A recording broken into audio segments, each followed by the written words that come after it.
यहाँ पे कोई श्रीकांत सनातनी आए हैं। हाँ जी, श्रीकांत सनातनी, बताएं क्या कहना चाहते हैं। सर, जैसे कि आप हिंदू धर्म में जो है वास्तु बोलिए। शास्त्र, हाँ जैसा कि बोलिए। प्रमाणित मिलता है बहुत सारे बुद्धिस्ट आर्किटेक्चर में भी, आर्किटेक्चर वहाँ पे बुद्धिस्ट बिल्डिंग में भी, जैसे अंकोर वाट का हो गया, वर्ल्ड हेरिटेज साइट भी है कंबोडिया में। तो ये सब तो बहुत पहले से लिखा हुआ है, शताब्दी और हिसाब से पहले से लिखा हुआ है। क्या लिखा हुआ है? मतलब वास्तु शास्त्र के अनुसार बिल्डिंग का कंस्ट्रक्शन वगैरह, जैसे कि वैदिक एज। एक बात बताएं, आपका वैदिक एज जो था उसमें कौन सी शिल्पकला आप किए थे जो आज तक जो है खुदाई से मिला नहीं? सिंधु घाटी मिल गई या बुद्धिज्म की मिल गई, आपका आज तक कुछ मिला नहीं, क्या आप उसमें खोज किए थे? जैसे बताइए तो जरा सिंधु आप हमें। सभ्यता में ही देखते हैं, वो जो हवन जो किया जाता है उसके सिंधु प्रमाण सभ्यता में मिले। हवन किया जाता है? हाँ, कहाँ हवन किया जाता है? ये सिंधु सभ्यता में। सिंधु सभ्यता में हवन किया जाता है? ये तो आप एक नई बात बता दी है भाई। सिंधु सभ्यता घाटी में आज तक कोई माई का लाल जो है बता नहीं सका है कि उसमें हवन किया जाता है। आप हवन की बात कर रहे हैं, क्या बात कर रहे हैं आप?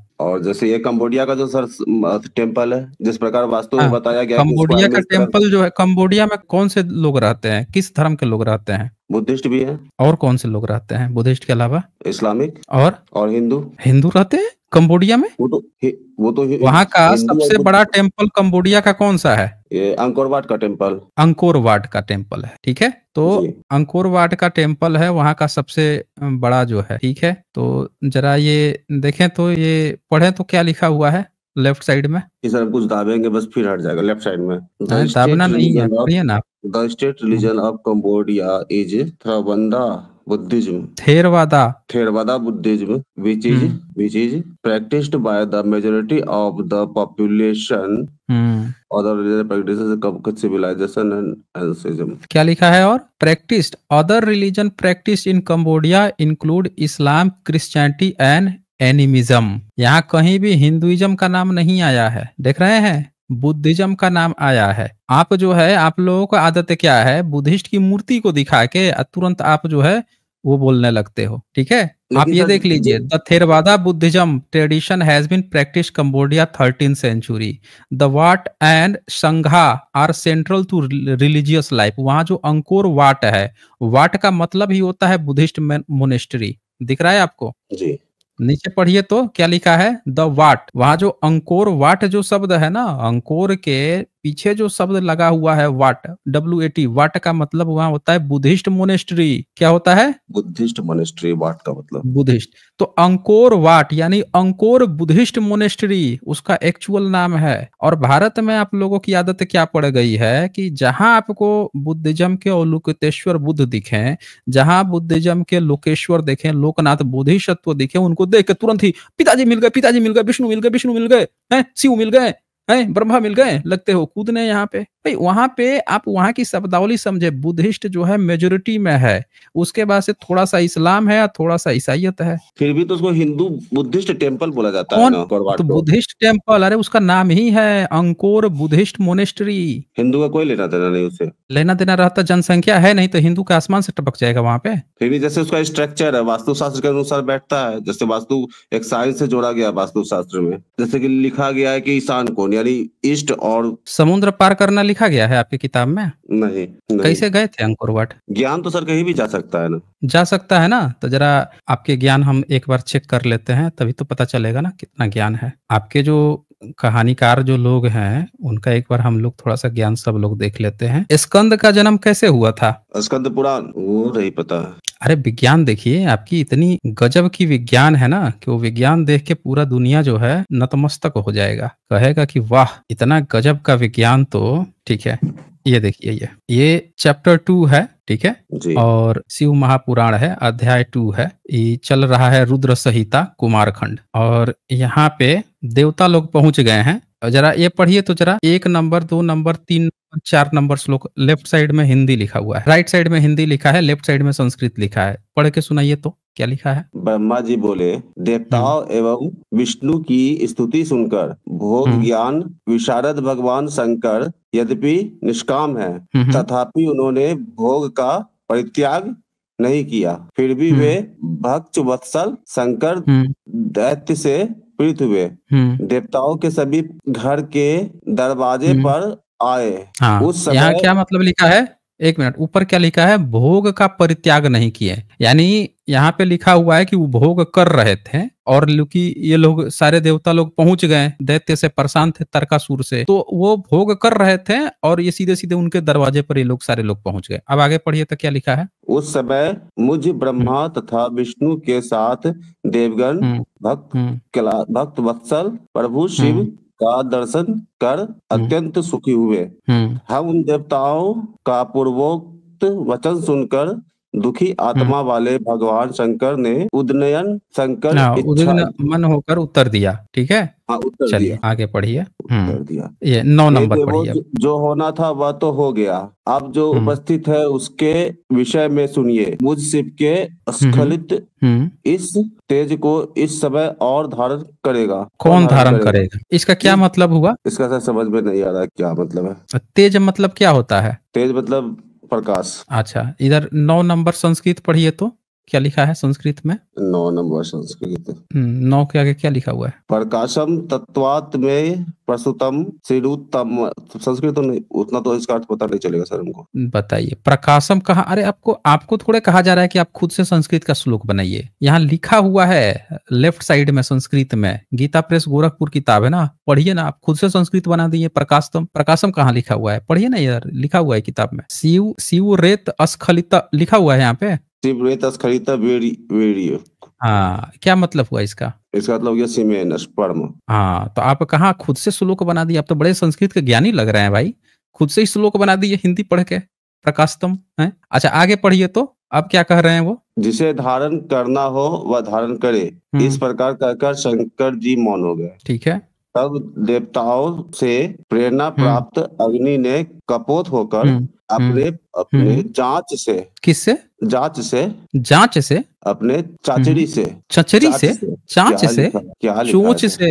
अरे चोंच पढ़िए, चोंच से कौन? अग्नि कपोत होकर अपनी चोंच से शंकर के पृथ्वी पर गिरे समस्त तेज को ग्रहण कर लिया। हाँ, समस्त तेज को ग्रहण कर लिया चोंच से। अग्नि जो है मुंह में ले लिया, कपोत बन गया। कपोत मतलब कबूतर? कबूतर। हाँ, कबूतर बन के चोंच से ग्रहण कर लिया। अच्छा जी, उसके बाद से क्या हुआ? देखिए कितना जबरदस्त विज्ञान है। आप कहाँ कंबोडिया पहुंच गए थे? सारा विज्ञान किताब में लिखा गया है और आप जो है कंबोडिया पहुंच गए बुद्धिस्ट देश में। और आगे पढ़िए तो। शंकर के पृथ्वी पर गिरे समस्त तेज को ग्रहण कर लिया। नारद इसी समय शिव के आगमन में विलंब देखकर, नारद इस समय शिव के आगमन में विलंब देखकर वहां पर भगवती गिरिजा आकर उपस्थित हो गई। ठीक है। उन्होंने देवताओं को देखा, वहां का वह संपूर्ण वृतांत जानकर पार्वती महाक्रोधित हो गई। तब विष्णु प्रकृति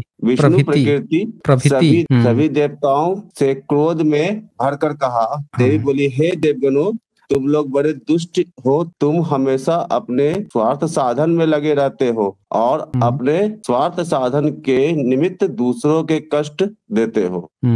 तुम लोगों ने अपने स्वार्थ के लिए महाप्रभु शिव जी की स्तुति कर मेरा विहार भंग किया।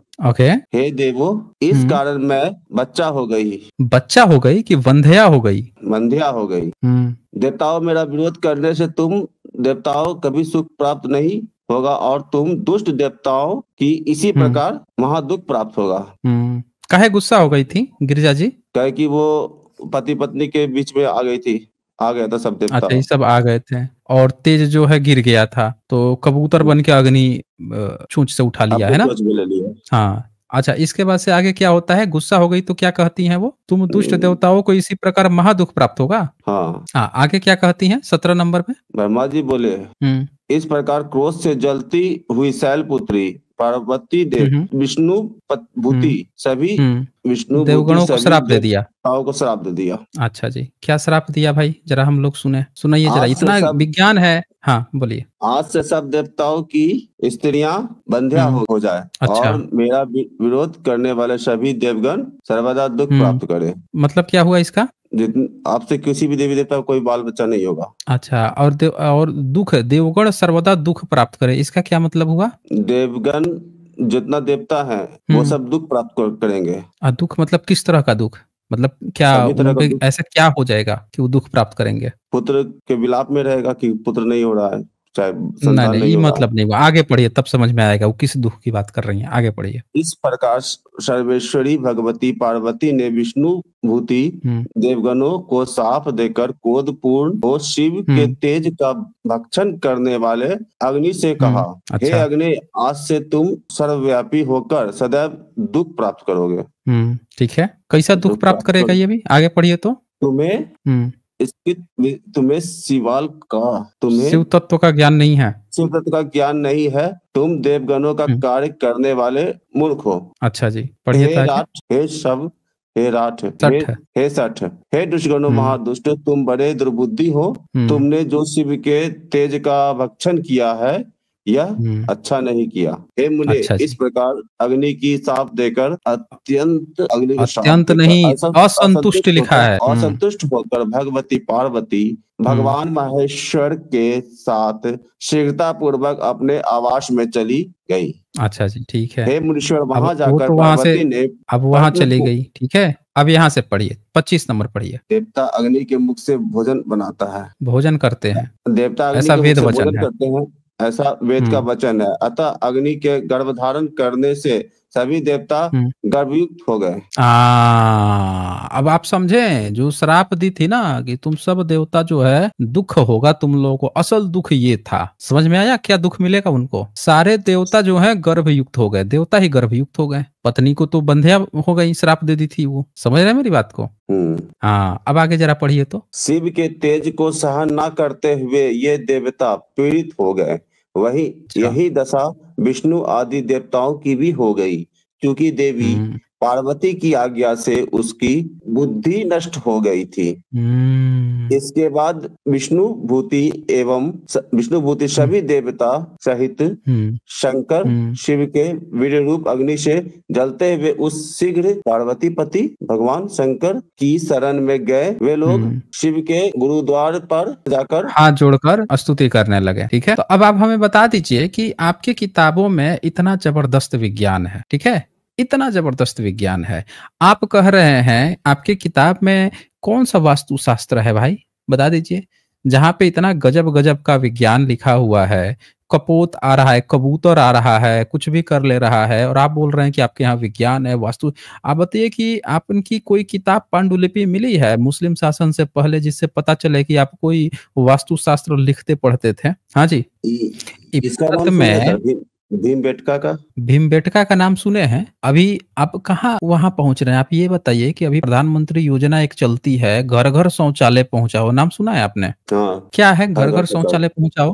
हर घर शौचालय, हाँ, घर घर शौचालय कोई ना करे। हाँ, तो भारत के लोग पहले घर में शौचालय नहीं बनाते थे। शौचालय कहाँ रहता था भारतीयों का? वन में, जंगल में है, घर से थोड़ा दूर। घर से थोड़ा दूर मतलब आप ये कहना चाह रहे हैं कि रामायण में, महाभारत जो काल्पनिक है उसमें जो महल था, अयोध्या हुआ जो काल्पनिक, आपका अयोध्या काल्पनिक द्वारिका, उसमें जो रहते होंगे लोग, वो लोग सुबह में उठ के लोटा लेके जाते थे वनों में, खेतों में, आप ये कहना चाह रहे हैं? उस समय का तो सर कोई प्रमाण तो मिला नहीं ना कि अयोध्या में। अच्छा चले, उस समय नहीं मिला है, कोई बात नहीं है। अब आज के समय में जब ये घर घर शौचालय का कार्यक्रम चला है, उससे पहले जो है आप कहाँ जाते थे सुसुपोटी करने? जंगल में। जंगल में जाते थे खेता उठा के।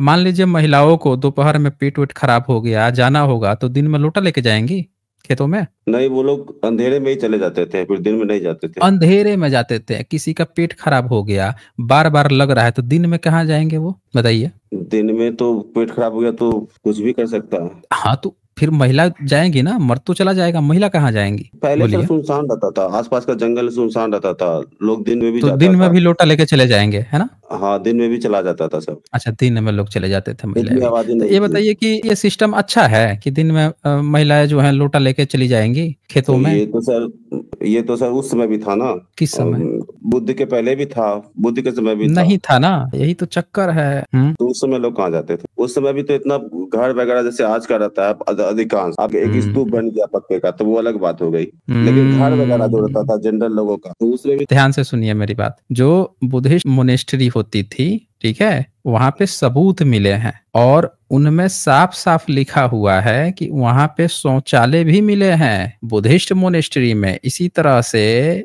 ये भी सबूत मिला है। इसी तरह से सिंधु घाटी सभ्यता में भी सबूत मिला है कि वहां पे भी शौचालय होते थे। और आप ये खुद देख लीजिए, अपनी आंखों से देख लीजिए। ये देखिए क्या लिखा है ये, India oldest living city found in PM Modi native village Vadnagar multi Vadnagar multi institutional study लिखा है ना जी। अब यहाँ पे इसको आप ध्यान से देखेंगे तो इसमें क्या मिल रहा है, ये बुद्धिस्ट का है ये सब, और इसमें शौचालय भी मिला है। सबसे खास बात है, इसी तरह से सिंधु घाटी सभ्यता में भी आप देख लीजिए ये कब का मिल रहा है, kingdom during the 3000 years period, Buddhist के समय का मिल रहा है। इसमें शौचालय मिल रहा है महिलाओं के लिए, महिला भिक्षुणियों का मिल रहा है, उनका भी शौचालय मिल रहा है। मुस्लिम शासन काल में भी शौचालय था, उनके जो महल बनते थे वो भी शौचालय बनाते थे। एक सिर्फ आप थे जिन्होंने शौचालय घर में नहीं बनाया, और आप हमसे क्या बता रहे थे कि आपके यहाँ वास्तु शास्त्र था जिससे आप तकनीक थी जिससे बनाते थे। आप लोग महिलाओं के लिए, खुद के लिए घरों में शौचालय तक नहीं बनाते थे। सोचिए क्या हाल थे आपके। अभी हाल में अभी एक फिल्म बनाई गई थी इस पे, जिसमें जब घर पे शौचालय बनाने की बात करता है तो जो उसका पिताजी है मिश्रा दुबे जो भी था, वो भड़क जाता है, तू धर्म भ्रष्ट करेगा है, घर में शौचालय बनेगा? किचन और शौचालय एक साथ हो ही नहीं सकते, घर भ्रष्ट हो जाएगा, ये आ जाएगा वो आ जाएगा। तो भारत के जो भारतीय गवर्नमेंट को काफी मशक्कत करनी पड़ी है, तब जाके अब धीरे धीरे लोग जो हैं शौचालय बनवाना घर में शुरू किए। इसीलिए भारत में घर घर शौचालय का अभियान चलाया गया। और आप कह रहे हैं कि आपके यहाँ वास्तु शास्त्र था? आपके यहाँ कोई शास्त्र नहीं था, आपके यहाँ एक ही चीज थी, और वो क्या चीज थी कि शिल्पकला नहीं बनाना है। आपने शिल्पकला की अपने किताबों में मनाही कर रखी है। मूर्ति पूजा समझ रहे हैं? सपोर्ट किए, वो तो शिल्पकला बनाना हुआ। क्या हो गया है, क्या मना किया है? मूर्ति पूजा का हम लोग सपोर्ट करते हैं, वो तो शिल्पकला बनाना ही हो गया ना। नहीं, मूर्ति पूजा का कब से आप सपोर्ट कर रहे हैं? शुरू से ही, जैसे कब से? नहीं कब से, जरा एक बार एक खुल के बोलिए, कब से कर रहे हैं? वैदिक ऐसे कर रहे हैं, वैदिक एज से कर रहे हैं। तो वैदिक काल में आपने कोई बनाया था शिल्पकला? शिवलिंग वगैरह था। वैदिक काल में आप शिवलिंग बनाए थे? आप चर्चा है आपके उसमें किताब में, वेद में, कि आप शिवलिंग बनाते थे या शिवलिंग बना के पूजा करते थे? कहीं ऋग्वेद में लिखा है शिवलिंग बना के पूजा करते थे?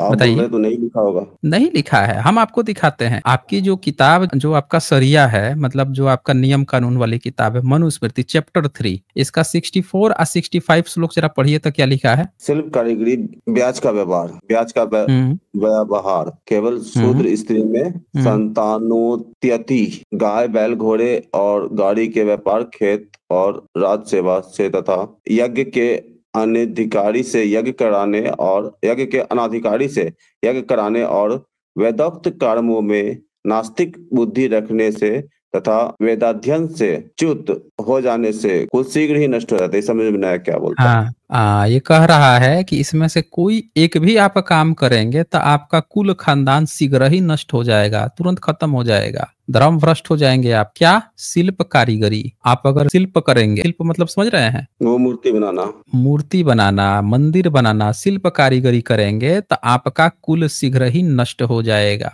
एकदम क्लियर कट साफ साफ यहाँ पे लिख दिया है। अब बता दीजिए आप हमें, कौन से आप शिल्प कला करते थे भाई? वैदिक काल में कोई आपका तो सबूत ही नहीं मिला, यज्ञ हवन तक का सबूत नहीं मिला। और यहाँ पे आपने मनुस्मृति में किताब में साफ साफ यहाँ पे लिख ही रखा है कि भैया करोगे तो तुम्हारा धर्म ही भ्रष्ट हो जाना है। मनुस्मृति तो उतना ऑथेंटिक किताब नहीं है ना, ये नहीं ऑथेंटिक है। कौन बोला है कि ऑथेंटिक? आप अच्छा ये बताइए कि आपका धर्म किस किताब से चलता है, वही बता दीजिए। सिर्फ 4 वेद से चलता है, ऋग्वेद, सामवेद, 4 वेद से कौन बोला है कि आपका चलता है? मैं बता रहा हूं कि आपको अभी कह दूंगा, एक मंत्र सुना दो किसी वेद का, आप नहीं सुना पाएंगे। कोई भी भारत का नहीं चलता है वेद से। वेद खुद ही आज आपका जो हिंदू का सिस्टम है ठीक उसका उल्टा है वेद। आप ठीक वेद के उल्टा चल रहे हैं भाई। वेद का सबसे प्रमुख देवता कौन है बताइए? इंद्र है। इंद्र की आप मंदिर बनवाते हैं? नहीं, उसको श्राप है, उसका पूजा नहीं होगा। बताइए, जो सबसे आपका मुख्य वेद का जो प्रमुख देवता है उसी को, अच्छा श्राप कब मिला था? वेद लिखने के बाद या वेद लिखने के पहले ही? सब सारा घटना वेद लिखने के पहले हुआ। तो फिर आपने उसको उसमें इंद्र को कैसे लिख दिया बताइए, बोलिए। जब उसमें फिर वेदों में आप स्तुति कैसे करते हैं? आज भी जब वेद पढ़ेंगे तो उसमें तो आप इंद्र की ही स्तुति करेंगे, यज्ञ हवन करेंगे तो इंद्र की। तो आप एक तरफ स्तुति कर रहे हैं, एक तरफ उसका मंदिर ही नहीं बनवा रहे हैं। श्राप कौन दिया था? ऋग्वेद में कहीं लिखा है कि उसको श्राप मिल गया था? इसीलिए इसकी स्तुति नहीं करना है। नहीं, ये तो आगे चल के फिर उसमें बताया गया और भी अलग कब अलग। आप पीढ़ी दर पीढ़ी वेद लेके आए हैं, ठीक है, तो पीढ़ी दर पीढ़ी जब वेद लेके आ रहे थे तो इस श्राप वाला घटनाक्रम कब हो गया बीच में, वो जरा बताइएगा, कौन सी सदी में हुआ था? श्राप बना ये ऋषि मुनि के समय हुआ था, कोई ऋषि की वाइफ के साथ वो गलत कर दिया था। कौन से समय में? मतलब मान लेते हैं कि आपने एक काल्पनिक वैदिक काल बना रखा है, वैदिक काल में आपने वेद रच लिया, अब रच लिया तो ये जो ऋषि के साथ जो इंद्र ने समागम किया, ये कौन सी सदी में किया था, जिसके बाद से आप वेद भी रटते रहे, रट्टा लगाते रहे, यज्ञ हवन करके स्तुति भी करते रहे, मंदिर भी नहीं बनवाए? वो जरा आप हमें बता दीजिए, बोलिए। गौतम ऋषि के वाइफ के साथ किया था। गौतम ऋषि के वाइफ के साथ किया था ना? कौन सी सदी में किया था? गौतम ऋषि रामायण काल में। रामायण कब हुआ था? रामायण काल कितना समय पहले हुआ था? ये तो सर हम लोग को उतना वेद का तो नॉलेज नहीं है, क्योंकि अरे भाई एक बात बताएं, आप जो है आज भी वेद पढ़ते हैं, वेद आपका प्रमुख है, वेद का प्रमुख देवता आज भी इंद्र है, आज भी रट्टा मारते हैं, आप वेद छोड़े थोड़े ही हैं, तो इंद्र उसमें से निकल के वेद में से कब किसी ऋषि के स्त्री के साथ कब गलत कर दिया, वो तो वही तो पूछ रहा हूं मैं, वो बताइए ना, आप मुद्दे पर आइए। हम तो सर मुद्दा लेके आए थे वास्तु शास्त्र का। तो वही वास्तु शास्त्र तभी ना पता चलेगा जब आपकी ये बात पता चलेगी कि आप कितने सही हैं। आपने आपके पूरे वेद में कहीं कोई शिल्प कला का जिक्र नहीं है, मनुस्मृति में आप गाली दे रहे हैं, वायु पुराण में गाली दे रहे हैं, आप नरक में पहुंचवा रहे हैं, और आप एक तरफ कहानी कर रहे हैं, घर में शौचालय तक नहीं बनवाते, और आप कह रहे हैं, हम लोगों को ज्ञान दे रहे हैं कि आपके यहाँ ये हो गया था, वो हो गया था। आप बता दीजिए पीरियड में इंद्र को आपने कब छोड़ा है, वो बताइए आप हमें, कब आपको पता चला कि ये आपके ऋषि के पत्नी के साथ कुछ गलत कर दिया, तो आपने कब इंद्र को छोड़ा, वो समय बताइए आप। उसी समय से छोड़ दिया गया इंद्र का मूर्ति कौन सी सदी में, कब इसने, अच्छा कब तक आप उसके बाद से ऋग्वेद को नहीं छोड़ा, स्तुति करना नहीं छोड़ा? नहीं, सिर्फ पूजा, ये उसका मंदिर बनाना छोड़ दिया। मंदिर तो उसके पहले मंदिर बनाते थे उसका, बोलिए मंदिर आप जो है इंद्र का मंदिर कब बनवाए थे? नहीं आप बताएंगे, आइए हम आपको पढ़ाते हैं आपने कब क्या किया है। दरअसल इंद्र का सबूत मिला है जो आपका है ही नहीं, इंद्र आपका कभी था ही नहीं कि आप उसका मंदिर बनवाते, और जो छोड़ने की बात आप कह रहे हैं वो हम आपको बताते हैं आपने कहाँ पे क्या गुल खुलाया है। ये पढ़िए, ये आपकी किताब है अध्यात्म रामायण, दिख रहा है? हाँ। अब ये 21 नंबर के बाद से ये 22 नंबर यहाँ से पढ़िए तो। एक दिन मुनीश्वर गौतम के बाहर चले जाने पर वहाँ गौतम के रूप में अहिल्या के साथ रमन कर जल्दी से वहाँ से चलता बना। इंद्र के बारे में ही बोला जा रहा है। अच्छा, आगे पढ़िए। भी वहाँ लौट आए, उसे अपना रूप धारण कर वहाँ से जाते देख गौतम मुनि ने अत्यंत कुपित होकर पूछा, हे दुष्टमन, हे अधम, मेरे रूप को धारण करने वाला तू कौन है? सच सच बता, नहीं तो तुम्हें अभी भस्म कर दूंगा, ऐसा इसमें संदेह न करना। तब वह बोला, भगवान मैं आपके चलीभूत देवराज इंद्र हूँ, मेरी रक्षा कीजिए, मुझे परमात्मा ने बड़ा भूमिका कार्य किया है। तब गौतम क्रोध में आंखें लाल कर देवराज को शाप दे दिया, हे दुष्मन, तू योनि लंपट। क्या लिखा है? योनि लंपट। योनि लंपट मतलब क्या होता है? ये तो पहली बार शब्द सुने हैं। थोड़ा सा खुल के बताइए क्या मतलब होता है इसका। लंपट मतलब क्या होता है? लंपट मतलब आवारा। आवारा। योनि लंपट मतलब बेहुदा। बताइए। तो इंद्र जिसकी आप स्तुति करते हैं, जो आप बोल रहे हैं चारों वेदों से चलता है, वेद का सबसे प्रमुख देवता है आपका इंद्र, और आप उसके ऋषि आपके धर धर के गाली दे रहे हैं, इधर उसको योनि लंपट बोल रहे हैं, और आप कह रहे हैं आज भी आप वेद वेद कर रहे थे यहाँ पे, और आज भी आप लोग वेद वेद, वेद ही हमारा सबसे पुराना है, आप बैठ के आप लोग गाली दे रहे हैं अपने ही किताब में उसको। और अच्छा एक बात बताइए, जब आपको पता चल गया कि वो जो है योनि लंपट, आपने लिख भी दिया कि योनि लंपट है, ठीक है, अब आप बताइए कि किस मुंह से फिर आप ऋग्वेद पढ़ते हैं? मान लीजिए कि आपको पता चल गया कि कोई अपराधी है, और आप पहले उसको बड़ा अच्छा समझते थे, फिर आपको पता चल गया कि अरे ये तो लड़कियों के साथ यौन शोषण किया है, व्यभिचार किया है, आपने उसको योनि लंपट किसी ने कह रखा है, तब भी आप जो है ये सब जानने के बाद भी उसका स्तुति करते रहेंगे? ये बताइए। इसलिए तो उसका स्तुति कोई नहीं करता। उसके बाद आ गया, अच्छा मतलब आपने ऋग्वेद को उठा के फेंक दिया है, जहां जहां इंद्र है सबको उठा के फेंक दिया है कि ये तो योनि लंपट के बाद स्तुति नहीं करता। नहीं स्तुति नहीं करता, आप तो अभी तो बोल रहे थे सबसे प्रमुख देवता आज भी वेद का इंद्र ही है। इसका मतलब इससे पता चलता है कि गौतम ऋषि के समय तक उसका पूजा होते रहा। कौन से सदी में थे गौतम ऋषि? ऋषि कौन थे, कौन से समय में थे? रामायण काल में। रामायण काल कब था? आज से 5000 वर्ष 5000 वर्ष पर 7000 वर्ष ये पहले। किताब कब लिखा है? ये लिखा हुआ है आज से 3500 वर्ष पहले। अच्छा, अध्यात्म रामायण 3500 साल 1500 पहले लिखा हुआ है। अच्छा जी, बड़ा बढ़िया है। कौन सी लिपि में लिखे थे? संस्कृत में। संस्कृत में लिख देते हैं, लिपि संस्कृत में। ये तो संस्कृत ही है ना, सत्यम बुद्धि नव वेद भाष्य। देखिए फिर से आप संस्कृत बनाने लगे, आपको लिपि भाषा में अंतर नहीं समझ में आता है। चले आगे पढ़िए, जरा इसको कंप्लीट कर लीजिए। उसके बाद से क्या कहते हैं योनि लंपट के बाद? इसलिए तेरे शरीर में सहस्त्र सहस्त्र भाग हो जाए। भाग नहीं, सहस्त्र भग हो जाए। सहस्त्र भाग हो जाए, हाँ, क्या मतलब हुआ इसका? सहस्त्र योनि हो जाए स्त्री का। क्या बात कर रहे हैं, इतने सारे उसके शरीर में, 1000 पूरे शरीर में। मतलब इंद्र को कोई देखे तो उसको इंद्र ना दिखे, केवल उसको योनि दिखे, आप ये कह रहे हैं? हाँ जी, मतलब यहाँ पे हो सकता है कोई गलत समझ जाए, जो लिखा है उसको ठीक से आप बताइए, क्या लिखा हुआ है यहाँ पे? इसीलिए तेरे शरीर में ए सनातनी, ठीक से बताइए ना। पढ़ लिए सर। क्या कह रहा है भाई, हम लोगों को भी थोड़ा समझा दीजिए, कहीं हम लोग गलत ना समझ जाए। श्राप दे दिया उसको, सब पूरा बर्बाद कर दिया इंद्र को। क्या इसका मतलब हुआ जो पढ़ रहे थे? यही कि उसका पूजा पाठ कुछ नहीं होगा, वो कुछ के लायक नहीं रहेगा। अच्छा, तो उसके बाद से क्या हुआ? पूजा पाठ बंद हो गया। अच्छा, पूजा पाठ बंद हो गया इसका। तो आप जो है वेद में से उसके जितने स्तुति मंत्र हैं, पूरा ऋग्वेद तो इंद्र की स्तुति से भरा पड़ा हुआ है, उसको निकाल निकाल के फेंक दिए हैं कि अभी भी स्तुति करते हैं, पीढ़ी दर पीढ़ी ले आए हैं? तो उतना वेद का पठन वगैरह कौन करता है सर? वो एक रखा हुआ है। हाँ, एग्जैक्टली यही तो मैं आपसे कह रहा था कि आपके यहाँ वेद तो कभी था ही नहीं, आप तो आज हर काम वेद के उल्टा करते हैं। आप बोल रहे थे कि चारों वेदों में दिया हुआ है। अब बताइए कि आपका वेद कहाँ से आया था, कौन से ऋषि वेद लेके आए थे? ये वेद व्यास जी वेद लिखे।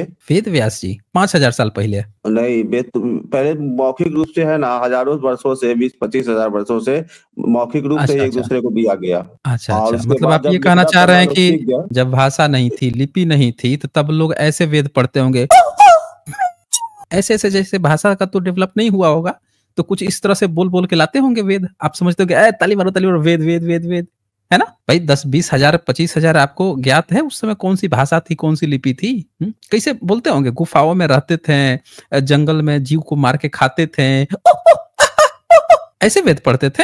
हाँ जी सर, पहले लिखना लोग सीखा कि पहले भाषा लिपि बन गया तब बोलना सीखा। आप एक जेन्युइन बात कीजिए ना कि आप अच्छा एक बात बताइए, आज आपने किसी ब्राह्मण को देखा है कि वो अपने घर परिवार में संस्कृत में बात करता हो सबसे? नहीं करता है। नहीं करता है। आपको क्यों लगता है कि जब संस्कृत आज जब इतना डेवलप है तब नहीं बात करता है, और जब आम जनमानस की भाषा पाली पाकित थी तब वो संस्कृत में बात करता था? आपको ऐसा क्यों लगता है? हमको लगता है पहले कोई शब्द बना होगा, पहले लिपि बनी होगी, फिर बना होगा, लेकिन फिर भी मुंह से तो लोग बहुत कुछ बोलना सीख गया। और हम लोग में क्या कि कितना चीज है। अच्छा एक बात बताइए, कबीर दास को कभी देखे हैं, कबीर जी को, कि वो लिखते थे? नहीं, वो दोहा बोलते थे।